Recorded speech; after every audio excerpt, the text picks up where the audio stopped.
The Unturned Trump by H.D. Umbstaetter. The ferry boat, Rappahannock, had an experience in the winter of 1873 that will never be forgotten by any of her passengers. During one of her regular trips between New York and Brooklyn, this boat suddenly quitted her respectable, though somewhat monotonous, career and became a common tramp without port or destination. The day awoke in fog such as the oldest inhabitant had never seen.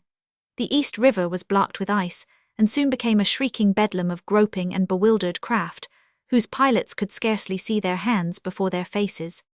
At 9:30 the Rappahannock left Brooklyn, well laden with passengers, and started on her customary trip almost directly across the river, a very short and usually easy voyage. Before even reaching the middle of the stream, however, the ice and fog had thrown her completely out of her course.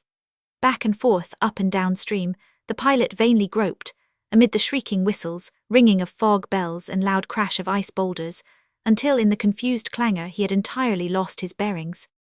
When, after long and perilous battling with ice jams and many hairbreadth escapes from collisions, he suddenly sighted the landing place on the New York side, he found it occupied by a sister boat, which had been driven there to avoid destruction. He backed out, only to be lost again, and for 3 hours this boat, now become a mere tramp, wandered aimlessly up and down the East River with its load of excited passengers, whose emotions ranged anywhere between the rage and impatience of the belated Wall Street speculator, to whom the delay might mean a loss of $50,000, to the hysteria of a nervous little woman who had left her baby alone at home, and who begged the other helpless passengers, for the love of heaven, to help her set her feet once more on land. Between these two extremes of impatience and excitement was a small proportion of passengers who remained calm, even endeavoring to while away the time by exchanging pleasantries and making wagers as to the time of their deliverance. Among these was a group of men in the cabin who, after having read and reread the morning papers, were casting about for some other method of killing time. One suggested a game of cards. Cards, laughed one of his companions in misery. Who'd carry cards on a ferry boat? Who, outside of a lunatic asylum, would start on a 10 minutes voyage provided with games to pass away the time? Here is a euchre deck which is at your service. The speaker, evidently a globetrotter, drew from under the bench a travelling bag, so much worn and embellished by tags, labels, and hieroglyphics that it resembled some old veteran, just returned from the wars and still covered with surgeon's plasters.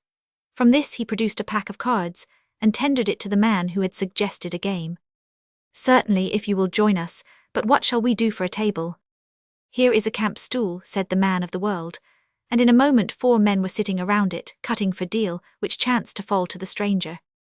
The cards were distributed rapidly, and the dealer was about to turn the trump when a loud shriek pierced the air, and a woman opposite suddenly sank fainting to the floor. The tension among the passengers had become so great that a panic seemed imminent. "Don't be alarmed, gentlemen, it is nothing serious," said the dealer calmly.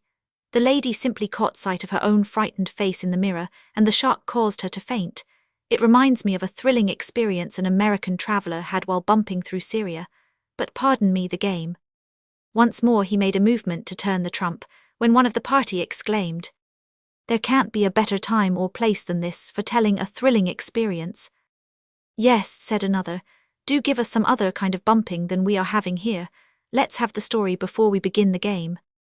The stranger leaned back, passed his cigar case, and having lighted one himself began. "It is an unwritten law among the wild Bedouins east of the Red Sea that if an infidel traveler is attended on his journey by one of the faithful he is safe from the attacks of Mohammedan robbers.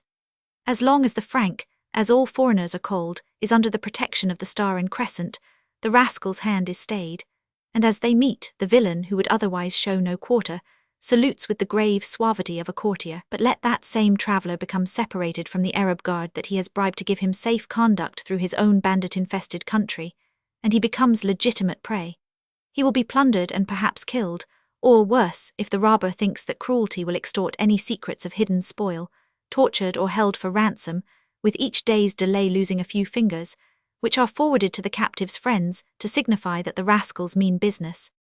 The party in which this American was traveling had been entering Syria from the south, and were progressed some 12 days from the sacred base of Old Sinai. At a place called Beersheba, on the regular caravan route to and from Mecca from the north, they heard of some interesting archaeological treasures just unearthed some 2 days' journey to the east, and having made the detour, the party snugly encamped by the side of a beautiful stream under the shadow of the Tubal chain of mountains. The treasures were vastly exaggerated, as is the custom with everything Oriental, and they soon determined to turn back to the caravan route and bump on up into Syria, bumping being the familiar term for camel riding, and a very expressive word at that. But on the afternoon of the first resting day, someone suggested a jaunt to a famous old well, where it was said were some very ancient tumuli. But knowing the Bedouins to be conscientious liars, and sick of this unrewarded chase for phantom treasures, the American begged to be left behind in charge of 2 tents, which were pitched side by side on the bank of the stream. This was at last agreed upon, the whole party except himself going off on their 3 days' trip, leaving their comrade stretched at full length on a rug, his narghileh or water pipe lighted for company. This Oriental atmosphere, gentlemen, is a powerful drug.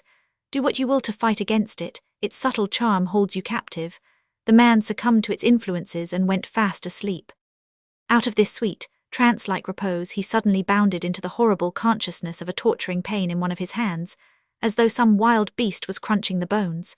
But, as he writhed to his knees to grapple with the foe, he saw instead 3 swarthy, evil-faced Bedouins bending over him with ghoulish glee. One had just cut off, with a hideous dirk knife, the first 3 fingers of his left hand. In an instant it flashed upon him that these were to be sent to his friends with a demand for ransom. He was correct in this supposition, for no sooner had the bleeding hand been rudely bandaged than 2 of his captors set out upon this mission, leaving him in care of the third, who was heavily armed. No one knew better than the prisoner how impossible such a ransom would be. His fellow travelers had brought as little money into Syria as would meet their actual necessities while there. He therefore began to cast desperately about in his mind for a loophole of escape before the fellows should return with these unsatisfactory tidings, which would result, no doubt, in further mutilations.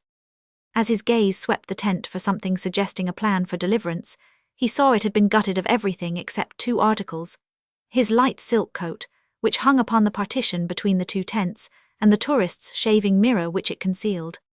The coat had been overlooked because it was as grimy as the tent wall itself.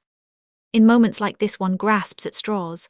As it is said, a drowning person reviews his past experiences perfectly in a brief moment, so to this man, facing desperate odds, came a desperate suggestion. He called loudly on a supposed protector in the adjoining tent to come to the window, and proved to his captor that he was under protection of a Moslem. As he spoke, he slowly drew the coat from before the mirror in front of which the sheik was standing. No words can express the unutterable consternation pictured upon that blazing face, livid with fright and wonder, as for the first time it saw its own awful reflection, not knowing it was its own.